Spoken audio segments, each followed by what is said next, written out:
Hello everyone, আমার চ্যানেলে আপনাদের সবাইকে স্বাগত। আজ বরের আর্জি মাছের মাথা দিয়ে মুগ ডাল বানাতে হবে। প্রথমে মাছের মাথাগুলিকে ধুয়ে নুন, হলুদ, অল্প কাশ্মীরি মির্চ দিয়ে ভালো করে মাখিয়ে রেখে দেবো। এরপর একটি কড়াইতে মুগ ডাল শুকনো খোলায় ভেজে নেব। অল্প ব্রাউন কালার ধরে এলে ডালটাকে ঠান্ডা করে ভালো করে ধুয়ে প্রেসার কুকার দিয়ে দেবো।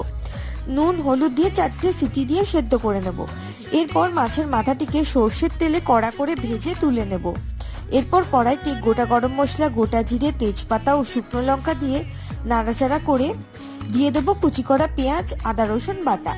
অল্প নাড়াচাড়া করে টমেটো কুচি আর লঙ্কা দিয়ে দেবো। 5 মিনিট পর জিরে গুঁড়ো, হলুদ গুঁড়ো দিয়ে মশলাটাকে ভালো করে কষিয়ে নেব।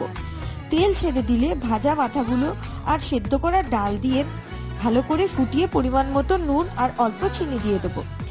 লাস্টে ঘি আর গরম মশলা দিলেই রেডি। আমার ভিডিওটি ভালো লাগলে লাইক এন্ড সাবস্ক্রাইব করে পাশে থাকবেন।